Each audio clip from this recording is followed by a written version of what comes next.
আসসালামু আলাইকুম, কেমন আছেন সবাই? আমিও আলহামদুলিল্লাহ ভালো আছি। চলে আসলাম আরেকটা রেসিপি নিয়ে। এই যে দেখতে পাচ্ছেন, এটা দেশি মুরগি। তো দেশি মুরগি কেটে পরিষ্কার করে নেওয়া হয়েছে।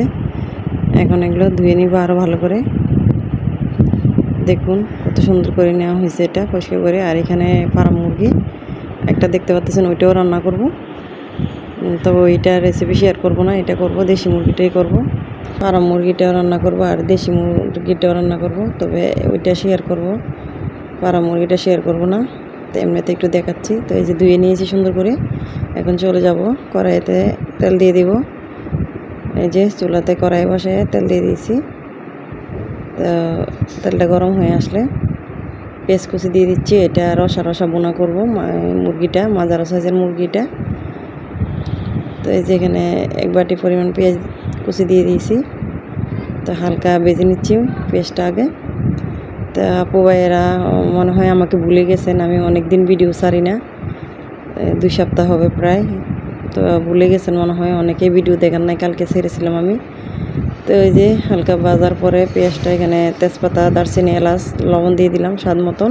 পুরাই আমাকে ভুলে গেছেন, কালকের ভিডিওটা দেখেন নাই অনেক আপু তারা। আর অনেক আপু তারা আমার ভিডিওটা দেখেছে, যারা আমাকে মনে রেখেছে।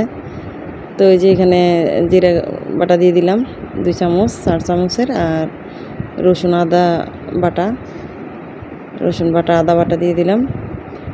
আর এখানে দিয়ে দিলাম এই হলুদের গুঁড়ো আর মরিচের গুঁড়োটা দিয়ে দিলাম 1 চামচ করে। আর আদা রসুনগুলো দিয়ে দিলাম 1 চামচ করে।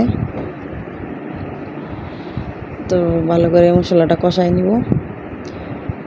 তো প্লিজ এরকম করবেন না, আমাকে ভুলে যাবেন না, আপনারা আমার ভিডিওটা দেখে দিবেন আপু ভাইয়েরা। আমিও ইনশাল্লাহ এখন সময় করে আপনাদের ভিডিও দেখে দেব, কারণ আমি বাড়িতে ছিলাম না, সেজন্য বেড়াতে গিয়েছিলাম গ্রামে। তো এই যে এখানে একটু পানি দিয়ে দিয়েছি যেন মশলাটা পুড়ে না যায়। গতকালকে আমি চট্টগ্রামে চলে আসছি, গতকালকে গাড়িতে ছিলাম। তারপর আমি যেহেতু পারছি আপুদের ভিডিও দেখে দিয়েছি বসে বসে। তো যেহেতু অনেক দূর থেকে আসছি, একটু জানেন হয়েছে। তো ইনশাআল্লাহ আপনাদের ভিডিও আমি দেখে দিব। তো আমার ভিডিওটা আপনারা প্লিজ দেখে দিবেন একটা লাইক দিয়ে। তো এখানে যে মুরগির মাংসটা দিয়ে দিচ্ছি, এখানে এসে কষাই নিব ভালো করে। যে সবগুলো মাংস দিয়ে দিলাম। তো অনেকের এই কাজে ক্ষেত্রে ভিডিও দেখা যায় না আপুদের, সবার ক্ষেত্রে হয় এরকম যে কোথাও বেড়াতে গেলে বা কোনো কাজে কামে বিজি থাকলে ভিডিও দেখা যায় না। তাই বলে তো ভুলে যাওয়ার কোনো ইয়ে না, মনে মনে তো সবাইকে আমি মনে রেখেছি, হয়তো ভিডিও দেখতে পারি নাই। তো কষায় নিব এখন ডেকে দিয়ে। তো এই যে এখানে দেখতে পাচ্ছেন একটু ঝোল উঠে গেছে। তো এখানে ভালো করে কষায় নিব এই ঝোল দিয়েই। তা এখানে দেখতে পাচ্ছেন কাঁচামরিচ দিয়ে দিচ্ছি কটা আমি। তো প্লিজ আপুরা ভাইয়েরা আমার ভিডিওটা দেখে দিবেন, আমিও আপনাদের ভিডিও ইনশাআল্লাহ এখন থেকে দেখে দিব। আমি যেহেতু এখন চলে আসছি বাসায়, সময় করে হলো। তো সবার সাথে গ্রামে গিয়েছিলাম, সেজন্য আমি সবের ভিডিও দেখতে পারি নাই ভালো করে, নিজেও ভিডিও ছাড়তে পারি নাই। তো এখানে একটু সস দিয়ে দিলাম আমি। তো এখন থেকে দেখে দিব ভিডিও। তো এই যে দেখুন, এখন এখানে কষাই নিয়েছি ভালো করে।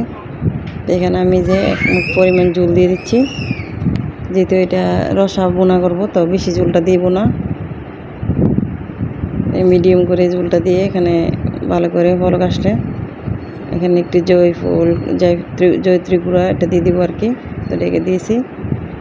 তো এই যে দেখুন, এখন এখানে আমি এই যে জায়ফল গুঁড়োটা দিয়ে দিয়েছি, একটা গ্রান আসবে সুন্দর এটা দিলে। নেড়ে চেড়ে দেখাচ্ছি আপনাদেরকে আরও 2-3 মিনিট পরে। তো অপেক্ষা করুন, জানি না এখনও পর্যন্ত কেউ আছেন কি না। যদি থেকে থাকেন অনেক অনেক ধন্যবাদ আপু ভাইয়েরা, যারাই আমার এই ভিডিওটা দেখতেছেন। আর যদি কেউ ভুলে যান লাইকটা দিতে, প্লিজ একটা লাইক দিয়ে দিবেন। অনেকে হয়তো ভুলে যান, সেজন্য বলে দিচ্ছি। তো দেখুন ডেকে দিব। এই যে দেখুন লাস্টে কি যে সুন্দর লোভনীয় কালার আসছে। এরকম করে মুরগির মাংস রসা বোনা করে খেতে পারেন আপনারা, যারা জানেন না আর কি, বলে দিলাম। তো এই যে দেখুন কত সুন্দর হয়েছে। তো এখন আমি আপনাদেরকে একটু বেড়ে দেখাচ্ছি কালারটা খুবই ভালো লাগতেছিল, এই যে দেখে কিন্তু মজারও হয়েছিল। তো যারা জানেন না এভাবে কম মশলায় রান্না করে খেতে পারেন দেশি মুরগিটা। তো আর কি বলবো, সবাই ভালো থাকবেন, সুস্থ থাকবেন, একজন একজনকে সাপোর্ট করবেন, ইনশাআল্লাহ আমিও করব। আল্লাহ হাফেজ।